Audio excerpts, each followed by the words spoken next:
Welcome to the Just a Moment Ago podcast. So, it is kind of what it sounds like. We're talking about addiction, we're talking about illness, recovery, healing, and it's going to be a lot about how just a moment ago, just not that long ago, you were not addicted, you were not sick. You didn't have to worry about recovery. You didn't have to worry about trying to heal yourself. For a lot of people, when these things happen, it's very hard to understand. It's very hard to get through it and make the decisions that you need to do the right things. And unfortunately, when it comes to addiction, when it comes to illnesses, a lot of people will wait until it's really late in the game before they make a decision and do something about it. And I understand it's hard to understand addiction. It's hard to understand illness. You might wake up one day and notice something different, or changes in your body, or even with addiction, you're using a substance and then all of a sudden one day you try to go without and you realize that you can't really go without it when you're pretty unhappy without it. And at that point, you can either go one direction and try to stop, or just continue that whole path and keep using until your body just is so dependent that you really can't go without it no matter what you do. And unfortunately, because it is hard to make choices and find, to go to treatment, to find the right people to help you, even to get the right support system, people will take the long road. It is hard to find the proper doctors and the proper clinics that will work with you and do like outpatient treatment. Getting into it, there can be wait lists, illnesses, different things that for medications, cost can be a barrier, insurance can be a barrier, a lot of different things that we have to think about when it comes to recovery and illnesses and addictions. So for a lot of people, it's a very hard struggle. It's hard to grasp. It's hard to understand what's really going on. And it can be very hindering. It can slow people down. I mean, your life can really become not too much. I mean, it just continues. Life continues around you while you sit and struggle. You just can't seem to get it together. And it's really crazy when it may or may not be your fault. If it is your fault, then you did it and you have to try to accept. And if it's not, then you're trying to understand, why is it happening to you? Why are you the one that is sick? Why do you have to go through this? And if you're like me and you actually have a illness or a sickness that created from an addiction that was your choice, and now this side effect, the long-term side effect has happened, that's a whole nother thing where it's so hard to accept the years and years of trying to get better and trying to figure out what's going on. And there's just no quick answers. There's nothing you can do. I've seen doctors, I've seen different specialists, natural doctors. There's a lot of different suggestions, but not a lot of real answers. And that's what makes it so challenging. And for a lot of people, that's what they run into, is it's a lot of try this, try that, without a lot of actual answers. So what I'm trying to do with this podcast is really try to unite people and try to bring people who are going through different addictions and different illnesses and recovery, and just try to help everybody understand what people are going through, how someone is suffering, or how people are trying to recover or heal, and what people are doing to get to the next stage. Because it is very hard to actually get to the next stage a lot of the times. People do go through a lot of different trial and errors before they actually get there. And I mean, even another thing that I notice is people can be really eager about things or really wanting to be a part of something, but then when it comes time to actually do it, it's very hard for them to actually show up and be there and be a part of it. So that can be a challenge in itself when people are fatigued, when you have brain fog, when you just are not, when you don't have ambition, lack of caring about your day-to-day needs and priorities, and a lot of it can even be priorities. If your priorities aren't straight and your cognitive ability, decision making is off, and you can't put things into priorities, you might have four things to do and you want to do all of them, and you really do want to, but you won't get to any of them because you don't know how to prioritize, which hinders you and keeps you frozen in place because you're just frustrated and you don't know where to begin.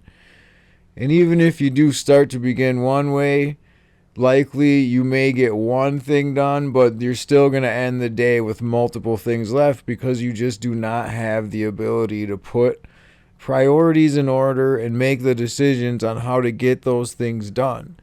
So for me, I went to a treatment program for pain pills I used for 3 or 4 years. Throughout my life I had back problems and stuff, and it was always a little bit something here and there, and once in a while maybe a little extra, but wasn't until my mid-20s that I really started taking more than I should because I was going through emotional distress and things I just didn't want to deal with.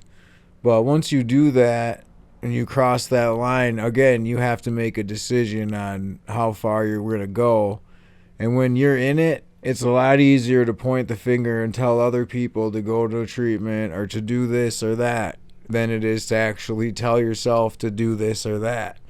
You have to accept yourself that has an issue, and it's a lot harder to accept for you that you have an issue than it is for you to accept that somebody else has an issue. So you have to be willing to go and do the right things. So for me, after I mid-20s, I started taking pain pills, and then when I got introduced to time release and learned that I could break the time release by heating them up in that little thing that people do, and then I still would eat them though, which that caused stomach erosion, and I was actually in a place where I was throwing up daily and not able to digest food very well, actually at all. When I went to treatment, it was probably 6 months almost before I was not drinking smoothies regularly, like daily for my meals. I couldn't eat solid food. I could not try to eat any meat. Would just puke it right back up. Even most veggies, sugars, things like that. It was very challenging. So a lot of it was blending food up, blending it, just pureed food, just drinking smoothies of like veggies with a little fruit, it was a really tough time when your stomach is that messed up. And right now my stomach is still messed up, which is unfortunate that I'm 8 years now removed from using and being in a treatment for 2 and then leaving for 8, getting post-acute withdrawal because I didn't taper properly. And these clinics, they don't talk to you about that. When you enter a treatment program, they tell you that you're going to have maybe a year of depression-like symptoms, but they're not telling people that about post-acute withdrawal and what it really is. It's a lot more than a year of depression-like symptoms for most people. It's depression-like symptoms mixed with withdrawal-like symptoms from addiction, and it is very, very hard to live with. You are fatigued all the time. Your cognitive ability is completely shot. I had a pretty extreme where I actually didn't really talk. I basically had mutism. I had all the, a lot of the crazy symptoms, and I definitely don't want to go through that again.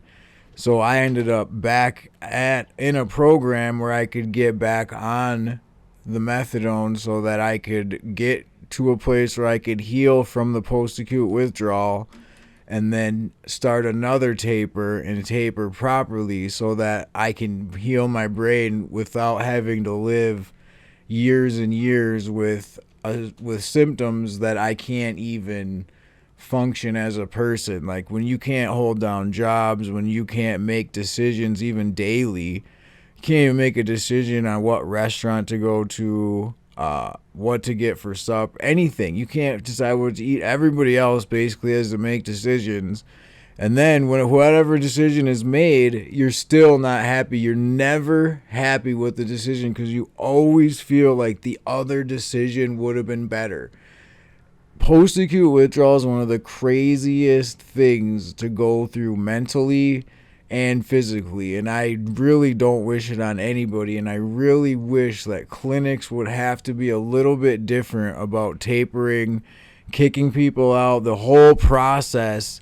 I wasn't kicked out. I left on my own because of how I felt about it, but I've seen others get tapered in just a few weeks, kicked out from high doses, which you're 100% giving them post-acute withdrawal at some point through that by tapering extremely incorrectly.